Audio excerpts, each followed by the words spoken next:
France Inter, le débat de midi. Grammaire, orthographe, le niveau est-il en baisse? C'est la question qu'on se pose jusqu'à 13h avec Yvan Amar, linguiste, journaliste et producteur de l'émission La danse des mots sur RFI, Agathe Le Taillandier qui est professeure de français au collège Nelson Mandela du Blanc-Ménil et également collaboratrice du camarade Ali Rebéi le matin, ça va pas la tête, tous les jours à 9h et en duplex de Radio France Lyon, Pascal Ozacchi, fondateur du projet Voltaire. Pascal Ozacchi, justement, vous avez publié cette année une sorte de disons, bilan de ce qu'était la langue française. En tout cas, selon vous, 45% des Français ne maîtrisent pas les règles d'orthographe. Et en plus, c'est une baisse de 6 points par rapport au dernier rapport que vous aviez publié en 2010.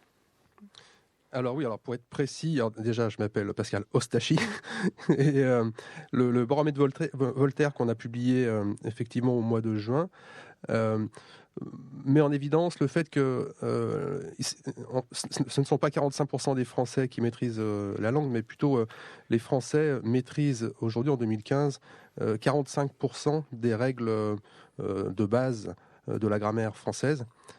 Contre 51% en 2010. Mais sur quoi vous vous appuyez pour apporter ce chiffre de 45% de règles maîtrisées? D'ailleurs, quelles seraient ces règles qu'il faudrait maîtriser pour maîtriser l'orthographe et la grammaire? Alors, nous, on travaille sur un test sur 84 règles que je pourrais vous en... Quelques-unes pour qu'on se rende compte. Quelques exemples. 84 règles. On fait passer des tests de niveau initial dans des établissements scolaires, des lycées, des universités, des écoles d'ingénieurs et autres, et ce depuis 2010. Donc le test en 2010 avait été effectué par à peu près 5000 personnes, et la notoriété du projet Voltaire avançant, en 2015, on est sur 85 000 personnes. Donc on a des résultats plus précis aujourd'hui qu'on les avait en 2010. Et ces tests-là sont des tests effectués à froid, c'est-à-dire avant tout entraînement que ce soit. Et les règles, je vous donne quelques exemples. Une structure créée, 2E, 3E, hormis avec un S, sans S, parmi avec un S, sans S, je n'y vais pas, ni NI ou N apostrophe Y, bien sûr en un mot ou en deux mots. Vous voyez, on est sur des choses assez élémentaires. On n'est pas sur l'accord du subjonctif au passé. On est vraiment sur des choses simples. Et comment vous avez déterminé que c'était précisément ce type de questions qu'il fallait poser?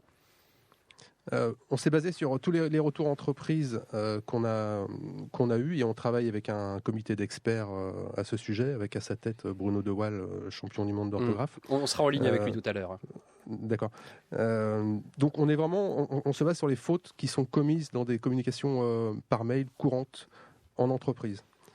C'est pour ça que notre approche n'est pas du tout élitiste. Et si je reviens sur la petite dictée que vous nous avez contée tout à l'heure, on est très très loin de tout ça dans le projet Voltaire.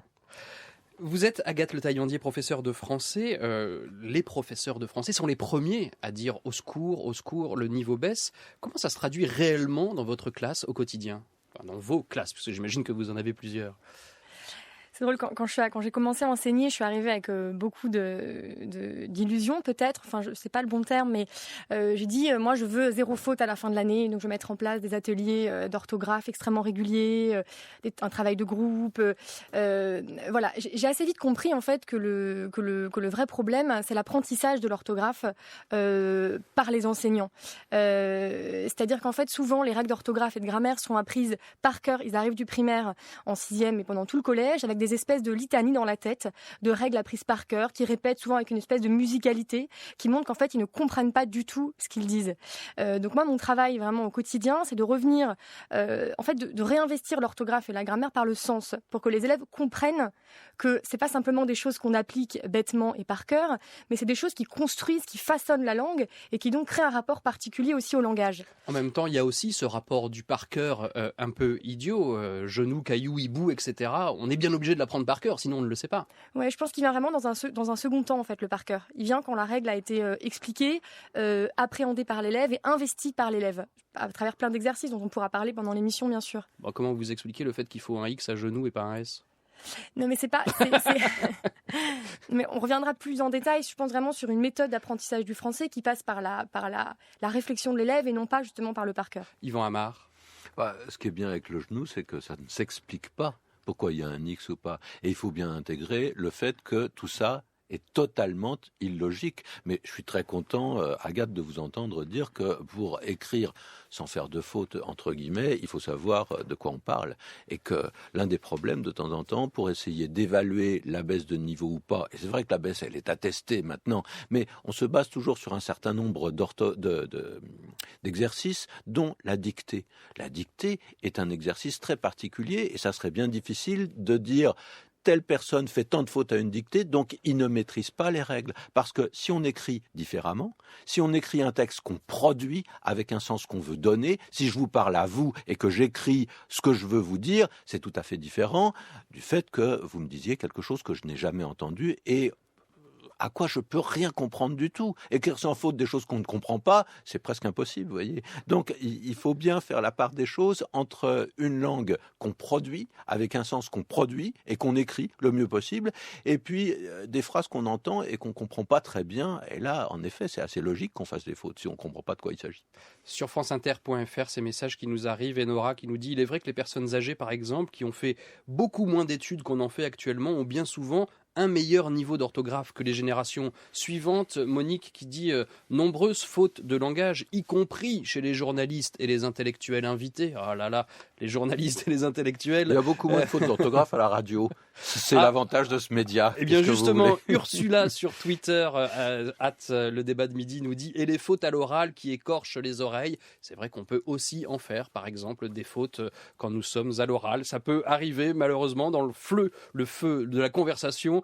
Gilbert qui nous dit « Si on déplore souvent la baisse du niveau d'orthographe, on ne tient pas compte des effets les plus négatifs du diktat de ceux qui se croient supérieurs parce qu'ils maîtrisent l'orthographe. Être bon en orthographe n'est pourtant en rien un signe d'intelligence et encore moins dite supérieure, ni même de culture. Le dernier championnat de Scrabble francophone vient de démontrer évidemment le contraire. » Et oui, le dernier championnat de Scrabble francophone auquel Gilbert fait allusion, c'est un Néo-Zélandais qui l'a remporté, qui parle pas un mot de français, il a juste appris par cœur tous les petits mots qui rapportent beaucoup de points. Et puis sur notre répondeur 01 56 40 15 85, nous avons reçu ce message. Oui, bonjour. Je vous appelle pour parler de... Moi-même, j'ai un petit problème d'orthographe. J'en ai depuis que je suis tout petit à l'école. J'ai eu pas mal de zéros en dictée et j'étais en plus fils d'un stit qui, pour essayer de régler le problème, me faisait faire des dictées tous les mercredis après-midi. Donc l'orthographe et moi, ça a été un peu difficile et je voudrais dire à ma mère que finalement, ça n'a pas servi à grand-chose parce que j'en fais encore beaucoup, quoi. Voilà. Merci, maman. Merci maman, c'est fait. Pascal Ostachi, vous allez dans les entreprises avec la société que vous avez fondée pour justement remettre à niveau, donner des cours d'orthographe. Est-ce qu'il y a un besoin aujourd'hui de plus en plus fort de, disons, remaîtriser, si on peut le dire comme ça, les règles orthographiques et grammaticales ? Oui, dans les entreprises, il y a un besoin aujourd'hui qui est extrêmement fort, qui s'exprime. Alors, le sujet est complexe parce que le besoin est fort, toutes les entreprises le reconnaissent. En même temps, on est sur un sujet un petit peu tabou parce qu'il est toujours délicat de dire à un de ses collaborateurs « Écoute, il faudrait que tu te remettes à niveau en orthographe ». Et pire, un collaborateur dire ça à son manager, c'est assez compliqué. Donc, on marche parfois sur des œufs. Et ce qui fonctionne bien dans les entreprises, c'est plutôt de prendre la chose comme un jeu et de construire un défi en orthographe, un concours au sein de l'entreprise. Et le but du jeu, c'est d'essayer de gagner ou d'essayer de faire gagner son équipe. Les scores individuels obtenus ne sont pas communiqués à la direction. On ne communique que les moyennes par équipe et les meilleurs scores, ce qui fait qu'à l'arrivée, c'est champagne, cadeaux, etc. Tout le monde s'amuse. Et le dommage collatéral de tout cela, c'est que pour essayer de gagner lors d'un tel concours, eh bien, les gens s'entraînent auparavant. Et ils s'entraînent avec un but ludique. Ce qui est une démarche un petit peu différente que la démarche qui serait de dire vous êtes nuls, donc entraînez-vous. Ce que vous avez constaté également dans le rapport qu'on citait au début de l'émission, c'est que, en général en tout cas, les femmes maîtriseraient mieux l'orthographe que les hommes. Oui, ça c'est indéniable. Et puis c'est stable dans le temps. C'est-à-dire qu'en 2010 ou en 2011 ou en 2015, c'est la même chose. En tout cas, après, nous on n'a pas de statistiques qui remontent plus loin, mais les femmes ont un niveau en orthographe supérieur à celui des hommes. Est-ce Alors que après, je peux vous poser la question piège de l'explication? Comment vous l'expliquez? Alors là, je vais avancer une explication, mais qui n'est peut-être pas la bonne. En tout cas, nous, c'est notre analyse. C'est que probablement les femmes, enfin, c'est une certitude, les femmes lisent beaucoup plus que les hommes. Les hommes abandonnent un petit peu le terrain de la lecture, si ce n'est celui de la lecture technique. Les femmes lisent des romans, et je pense que ça peut aider. Agathe Le Taillandier, vous êtes prof de français. Est-ce que vos élèves filles sont plus fortes en orthographe que les élèves garçons? C'est une bonne question. Non, j'aurais du mal à répondre aussi radicalement à travers cette question du genre. Non, malheureusement, c'est plutôt la question du milieu social qui est souvent en jeu, plus que la question garçon-fille, j'ai l'impression. Comme le disait un auditeur, il y a une forme de discrimination dans l'orthographe. Paul Amar? Yvan Amar, c'est pas grave. Yvan Amar. C'est pas une faute d'orthographe, c'est une faute de prénom, vous voyez. Bien sûr, ça c'est l'orthographe. Je pense qu'on vous l'a fait souvent celle-là en plus. Oui, c'est un sport national et depuis longtemps, c'est une manifestation de la distinction sociale. Il y a ceux qui savent écrire et ceux qui savent pas écrire, et ça reste encore dans tous les esprits, même s'il y a des pratiques qui changent totalement. Et les pratiques, elles ont beaucoup changé depuis en gros une génération. Il y a quelque chose par exemple qu'on n'avait jamais vu auparavant, c'est que vous avez une proportion non négligeable de gens qui sont diplômés et surdiplômés et qui font des fautes d'orthographe. Avant, c'était très exceptionnel. Quelqu'un qui sortait de Polytechnique ou même qui sortait de l'école normale supérieure, des mines, etc., il savait faire des calculs, il connaissait l'économie, etc., et il écrivait sans faute ou à peu près. Des dysorthographiques, il y en avait fort peu chez les gens surdiplômés. Et maintenant, c'est monnaie courante. C'est-à-dire que des gens qui sont instruits, cultivés, qui connaissent le jeu scolaire, c'est-à-dire qui réussissent des concours extrêmement difficiles, peuvent arriver à sortir d'écoles très élitistes en maîtrisant relativement peu l'orthographe. C'est tout à fait nouveau, vous voyez, et ça change les choses. Mais il y a énormément de choses qui changent en ce moment. Et comment on peut l'expliquer? On peut l'expliquer par plusieurs raisons. D'abord parce que la didactique a changé. C'est vrai qu'on a fait moins d'exercices d'orthographe dans toute l'école, disons, post-68arde que ce qui se passait avant, parce que l'orthographe concentrait un certain nombre de symboles qu'on voulait mettre en balance. On disait tout ça, c'est une espèce d'idéologie dont on aimerait bien se débarrasser. Donc les dictées, on les fera à trous, les trous vont devenir de plus en plus grands, puis on en fera moins, puis l'orthographe, c'est pas ce qui compte, etc. Donc en effet, il y a eu un relatif déficit de l'enseignement de l'orthographe dans toutes les années 70, 80, il a changé et il a diminué. Et puis on a aussi considéré que de temps en temps c'était moins important. La preuve, c'est que pour réussir des concours, on y arrivait même si on avait une orthographe un petit peu défaillante. Il y a eu à nouveau, comme chaque année, j'ai envie de dire, une petite polémique justement sur l'orthographe après le bac, où les correcteurs ont reçu de l'Éducation nationale un courrier leur demandant d'être indulgents en matière de fautes et à ne retirer pas plus de 2 points pour l'orthographe par épreuve. Agathe Le Taillandier. Ah oui, ça c'est clair que ce sont les directives effectivement qui sont données au corps professoral, au collège aussi. On vous le demande à vous aussi? Ah bah oui, directement, bien sûr. C'est-à-dire que sur le brevet, sur une épreuve sur 40 points, il y a certes la dictée sur 6 points. Tout le reste, qui sont les questions et la rédaction, l'orthographe ne rentre pas en ligne de compte. Voilà, donc ça c'est quand même un nivellement par le bas qui interroge en tout cas. Alors, vous pensez vraiment que c'est un nivellement par le bas? Ça paraît quand même logique. Oui, elle est un peu la formule est un peu violente, mais parce que je pense moi je pense qu'on pose pas la bonne question, c'est-à-dire qu'on n'interroge pas assez la manière dont il faudrait enseigner l'orthographe et la grammaire dès le primaire pour ne pas arriver effectivement à des copies quasiment illisibles, sans ponctuation, avec des fautes absolument monstrueuses. C'est pas la faute des élèves en fait. Je pense qu'il faut vraiment interroger l'enseignement dès le primaire en fait. En général, pour moi, la réforme elle touche vraiment les enseignants du aux lycée enseignants. Disent que c'est la faute des enseignants du collège, les enseignants du collège disent que c'est la faute du primaire. Non, c'est notre faute à tous. Enfin, je pense que c'est vraiment une question de priorité et de manière de penser l'enseignement. Vraiment. Et depuis 1990, on peut écrire nénuphar avec un F, fini le PH. L'orthographe en question dans ce débat de midi. Après le disque, on sera au téléphone avec le champion du monde d'orthographe, le seul et unique, puisqu'il n'y a eu qu'une seule épreuve. Ce sera juste après Django Django. Le débat de midi. Thomas Chauvineau sur France Inter. Un débat consacré à l'orthographe aujourd'hui avec Yvan Amar, linguiste et non pas Paul Amar, pardon Yvan pour tout à l'heure, Agathe Le Taillandier, professeur de français, et Pascal Ostachi, fondateur du projet Voltaire, un projet qui consiste notamment à aller accompagner en entreprise les gens qui souhaitent se remettre à niveau en orthographe. Sur franceinter.fr, ces messages qui nous arrivent, faux troll qui nous dit l'expression faute d'orthographe me paraît totalement culpabilisante. Pourquoi ne pas parler d'erreur d'orthographe? David qui dit à 22 ans, je fais partie de ces gens qui considèrent parler français normalement, mais qui sont vus comme des intellos parlant un vieux français non usité. Et puis ce témoignage anonyme qui dit, je suis bien d'accord avec l'enseignante qui vient de prendre la parole, Agathe Le Taillandier. Je suis orthophoniste et il nous faut travailler avec les enfants, mais aussi les ados et parfois les adultes sur l'orthographe qui serait porteuse de sens. Oui, tout à fait.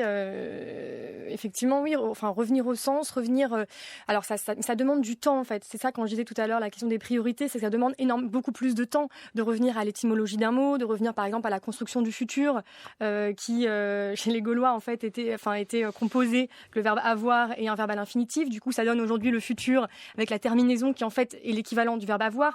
Bon, c'est pas très clair comme ça rapidement au micro, mais je veux dire, c'est vraiment un travail de dissection de la langue. Et aussi, et c'est quelque chose que les élèves adorent, revenir à l'étymologie, revenir à l'ancien français, c'est quelque chose qui les excite énormément, il y a une vraie jubilation, mais ça demande derrière, de la part du professeur, de savoir répondre et savoir réagir face à cette langue française, qui en plus est en mouvement, se réinvente continuellement, mais ça c'est vraiment quelque chose que les élèves apprécient énormément. Disséquer cette langue, c'est aussi prendre le risque de se rendre compte de toutes, non pas les entorses, mais enfin les exceptions qu'il peut y avoir à la langue française. Quand on regarde par exemple le verbe appeler, il n'y a qu'en France où on y met 2 P sans qu'on sache bien pourquoi, je le disais en introduction, alors qu'en espagnol par exemple c'est appelar avec un seul P. Bien sûr, mais c'est accepter de se tromper et de tâtonner. Et je pense que ça, l'élève, il est très très très sensible à ça. Moi par exemple, je suis assez contre, j'essaie de faire le moins de dictées possible, mais de faire des dictées collectives. C'est-à-dire que j'aime beaucoup envoyer un élève au tableau, lui faire écrire une phrase et ensuite laisser les élèves réagir avec instinct et avec souvent beaucoup d'entrain. Attends, mais pourquoi t'as mis ça? Mais attends, mais regarde là, t'es sûr de ton coup là? Regarde le verbe. Et les laisser dialoguer entre eux, se tromper. Et en plus, quand ça vient d'un camarade, l'élève il est beaucoup plus ouvert aussi à la correction. Et ça entraîne des débats tout à fait passionnants. Mais c'est prendre le temps de les laisser s'interroger, de les laisser se tromper, et soit aussi parfois de dire soi-même, je sais pas, là je peux pas vous répondre, ou là peut-être effectivement c'est une exception. Mais à partir du moment où ils se rendent compte que c'est une exception, ils se disent ok, ça on va l'apprendre par cœur, parce que derrière on a compris comment le temps s'est construit, on a compris aussi à quoi il sert et comment il est producteur de sens. Nous sommes aussi au téléphone avec Bruno De Waal. Bonjour monsieur. Bonjour. Vous étiez vous-même professeur de français et vous êtes donc le seul et unique champion du monde d'orthographe, puisqu'il n'y a eu qu'une seule fois des championnats du monde d'orthographe et ça date maintenant. C'était en 92. Rapidement, c'était une dictée que j'ai lue tout à l'heure à l'antenne, au tout début de l'émission, avec cette histoire de patineur, de Zeuser, etc. Oui, je tiens à préciser justement que la phrase que vous avez dictée relève d'une autre orthographe que celle dont il est question aujourd'hui. La dictée de Pivot était un jeu, on est bien d'accord là-dessus, auquel des illuminés de mon espèce consacraient jusqu'à 13 heures par jour. Autrement dit, ça n'a rien à voir avec celle basique qu'il importe de maîtriser dans le cadre de la vie de tous les jours. On n'a pas besoin de savoir écrire Zeuser pour vivre, ni de connaître tous ces mots que j'appelle des mots à coucher dehors avec un billet de logement.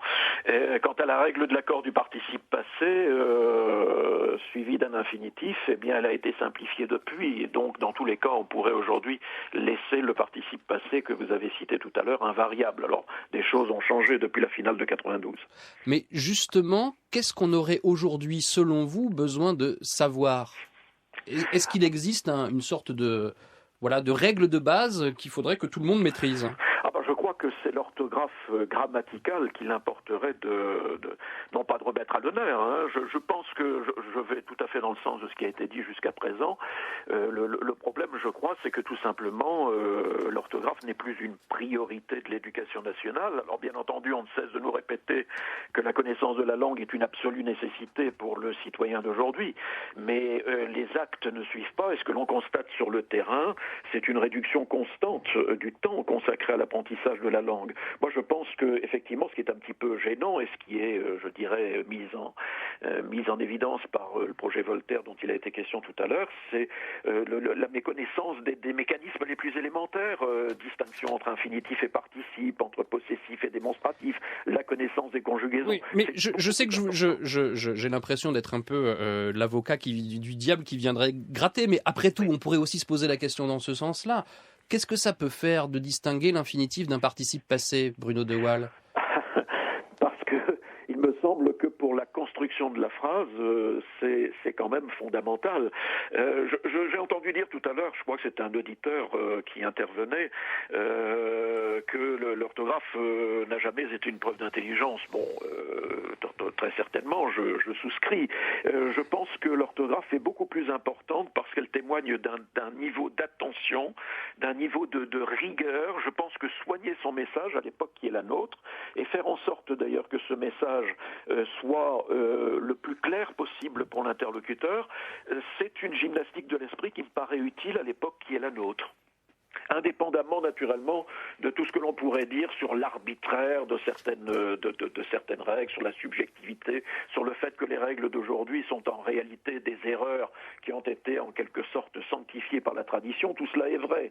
Mais je pense que l'attention portée à l'écrit est une chose importante à une époque où justement on a un petit peu tendance à sacrifier à la précipitation et à l'à peu près.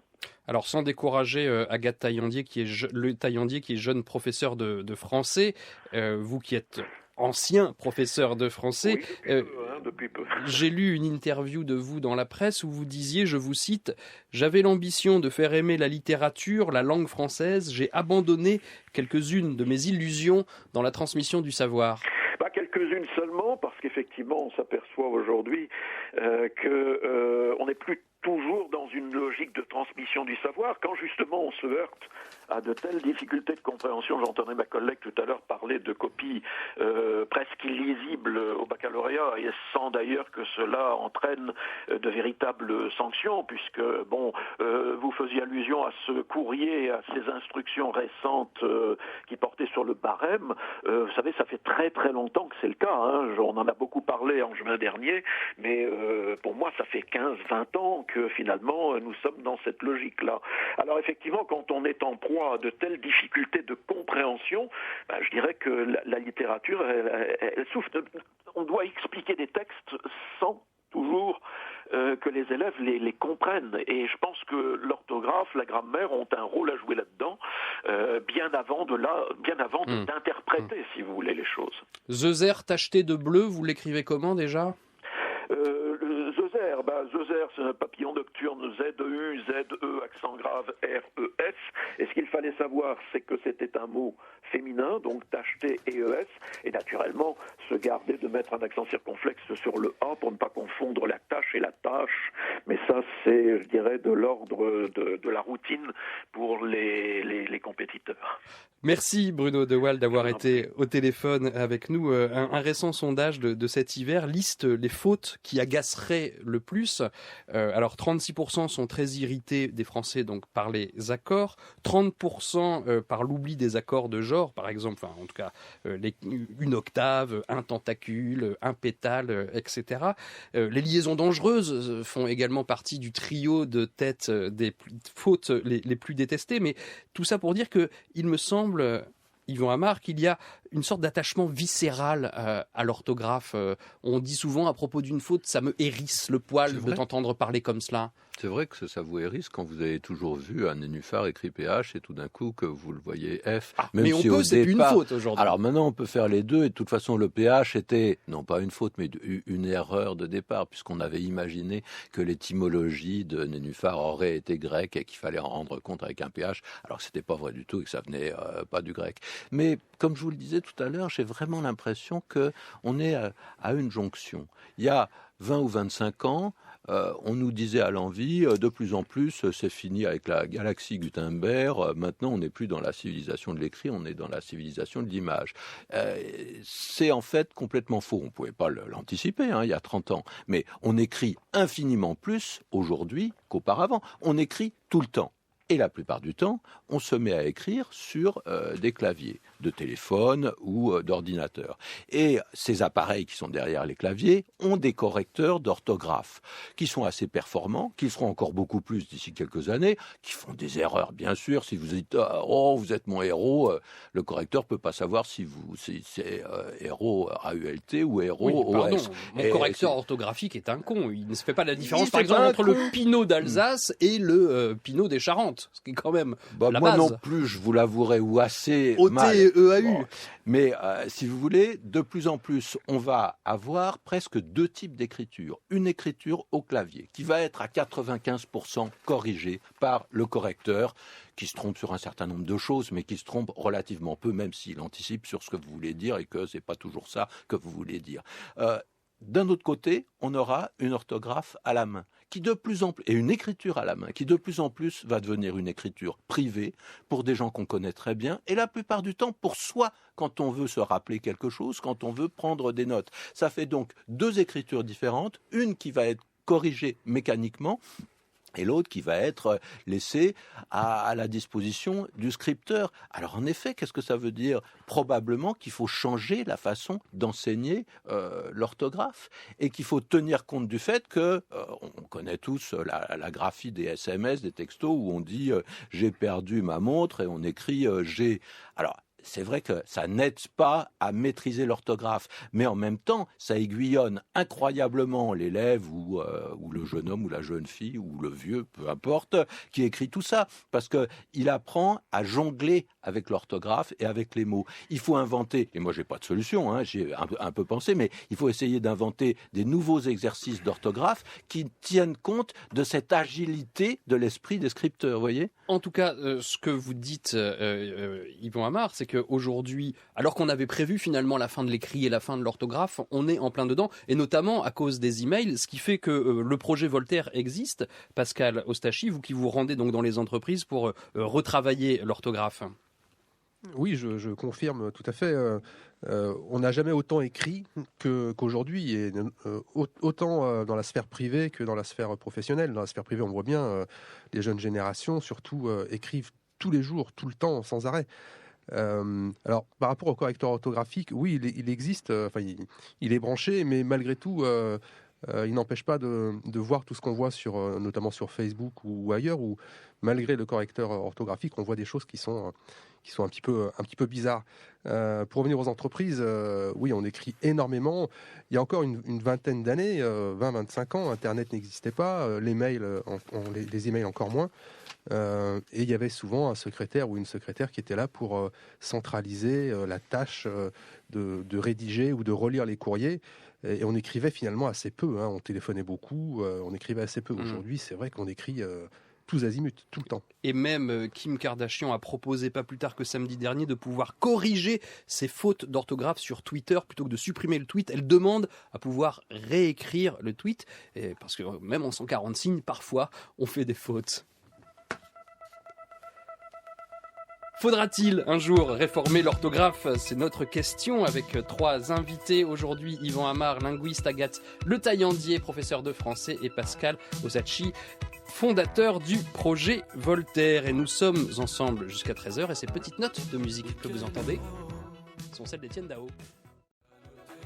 À Rome, Étienne Dao sur France Inter, une émission aujourd'hui consacrée à l'orthographe avec ces témoignages qui nous arrivent sur franceinter.fr, ce témoignage qui nous dit notamment: j'écoute votre émission avec attention et suis amplement d'accord avec vos intervenants, nous faire apprendre par cœur des définitions sans les comprendre, comment voulez-vous que l'élève, la personne puisse l'appliquer? Mania Anne qui nous dit sur Twitter @ le débat de midi, l'accord des verbes avec leur sujet me paraît plus préoccupant que l'orthographe des noms. Mougli nous dit: on ne peut pas dissocier la justesse de l'orthographe l'orthographe, de la profondeur et de la maîtrise d'une réflexion. Et Pierre Rive, un peu en colère, nous dit « Paragon de vertu, quand est-ce que vous nous faites une émission sur la diction, l'élocution, la pose de la voix, parce qu'au sein de la maison de la radio, point de suspension, il y a du boulot. Votre déblatération de vomi de paroles, l'auditeur est censé l'avaler sans broncher. Les voyez ce que je veux dire, les ça m'étonne pas, etc. Bonne continuation, nous dit Pierre-Yves, bande de bègues analphabètes et asthmatiques. Eh bien, nous voilà rhabillés pour l'hiver. C'est vrai que souvent, très souvent, les journalistes que nous sommes sont accusés des pires mots. Il faut dire aussi que parfois, on le cherche un peu. J'ai un petit florilège là de ce qu'on a pu lire récemment dans la presse. Alors, Merkel et Hollande complices, C-O-M-P-L-I-C-E-N-T. Celui-là est excellent. C'est joli. C'est joli. Cette excellente perle aussi, recrudescence de violence à l'Est, recrudescence étant écrit recrue comme la recrue, R-E-C-R-U-E. Plus loin d'essence, comme l'essence qu'on va chercher à la station-service, assez intéressant. Et puis celui-ci, pas mal également, tous unis contre l'illettrisme. Je ne connaissais pas cet illettrisme aujourd'hui. Il y a une question qu'on n'a pas abordée encore, qui me semble être aussi, quand on parle d'orthographe, pouvoir dériver sur les sujets, disons, plus politiques. Par exemple, quand on lit les coupures de presse qui concernent l'orthographe, comme j'ai pu le faire, les journaux plutôt à droite refusent la réforme, disent qu'au contraire, il faudrait remettre des dictées au goût du jour. Les journaux plutôt à gauche seraient là pour dénoncer une orthographe sclérosée qui, au contraire, mériterait une réforme. Yvan Amar. Parce qu'on va penser que les journaux de droite sont conservateurs et par définition, si on veut conserver l'orthographe, on ne la change pas. Est-ce qu'il y aurait de l'orthographe, enfin une orthographe de gauche et une orthographe de droite? Je pense pas, mais ce qui est étonnant, c'est qu'en particulier pour la langue française, il y a toujours eu un lien très étroit entre la vie de la langue et le pouvoir politique. Le pouvoir politique s'est toujours mêlé de langue et la langue a été très importante par rapport, par exemple, à un pouvoir central, à un pouvoir royal d'abord, à un pouvoir républicain ensuite. L'édit de Villers-Cotterêts, qui a été signé par François Ier, était le premier texte législatif qui disait la langue qui compte est la langue des tribunaux, ça doit être la langue française, et non pas le latin, et non pas l'occitan. Donc, le rapport à la langue est un enjeu politique extrêmement important et c'est tout à fait intéressant de voir que justement on a toujours eu un certain nombre de réformes de l'orthographe qui ont été suscitées par les gouvernements. La dernière, qui date de 91, avait été demandée, je crois que c'était par Jospin, ou oui par Rocard, c'était le gouvernement Rocard, qui avait dit il faut en effet réformer cette orthographe. Mais ça vient du pouvoir. Sauf que aujourd'hui on continue d'appliquer l'ancienne réforme de 1835 et pas du tout celle de 1990-91 que vous évoquez, où on nous explique que par exemple porte-monnaie, on peut retirer le trait d'union et agglomérer les deux mots pour faire un seul mot, où on nous explique que nénuphar, on peut enlever le PH. Comment ça se fait qu'on ait, selon vous, Agathe Le Taillandier, du mal à utiliser toutes ces réformes? Les professeurs, par exemple, ne sont pas forcément au courant de cette réforme de 91. Oui, c'est vrai. Comment vous l'écrivez, porte-monnaie? Tout le monde, avec un tiret, personnellement. C'est vrai que tout le monde, il y a ça aussi, comme on en parlait en antenne, hein, tout le monde a quelque chose à dire sur l'orthographe. Tout le monde a son mot à dire. Et du coup, ça floute beaucoup, je trouve, le propos. Enfin, tout le monde a quelque chose à dire. Sur l'orthographe. C'est-à-dire qu'il y a autant d'orthographes qu'il y a de français. C'est le syndrome du sélectionneur de l'équipe de football de France. C'est comme le H qu'on prononce ou pas en début de mot. Je veux dire, c'est à un moment donné... Bien, il faut aussi distinguer, je trouve, enfin, pour un peu recentrer la question, la grammaire usuelle, on va dire, l'orthographe, usuelle de l'orthographe grammaticale. C'est-à-dire qu'à un moment donné, moi, je suis pas une très très sévère sur les questions de tirer de mots collés ou pas collés. Moi, ce qui m'intéresse encore une fois, c'est l'orthographe grammaticale, c'est-à-dire c'est le fonctionnement de la langue et c'est la mise en mouvement de la langue par la grammaire. Moi, c'est ça qui m'intéresse. C'est pas le tirer. Voilà, on y revient toujours, exactement. Néanmoins, il reste cette difficulté à pouvoir aujourd'hui réformer l'orthographe. C'est dur de réformer l'orthographe parce qu'on a toujours tendance à écrire les choses telles qu'on nous a appris à les écrire. Moi, c'est vrai, c'est mon côté réac, j'ai écrit événement avec 2 accents aigus. Je pourrais écrire un accent grave sur le deuxième E, je ne le fais pas par habitude, et quand je vois la nouvelle orthographe, je tique, je ne peux pas m'empêcher de dire tiens, etc. Et je sais bien que j'ai tort, et je m'en veux en même temps, mais on a ce côté en soi conservateur. Et ce dernier message qui nous arrive et que je vous lis, chaque jour, des milliers de verbes sont victimes de violences conjugales. Ne les oublions pas. Merci à tous les trois d'avoir été en direct avec nous pour ce débat de midi de ce vendredi 31 juillet. On se retrouve lundi pour une émission consacrée au 7e continent. Ce continent, plutôt ces continents.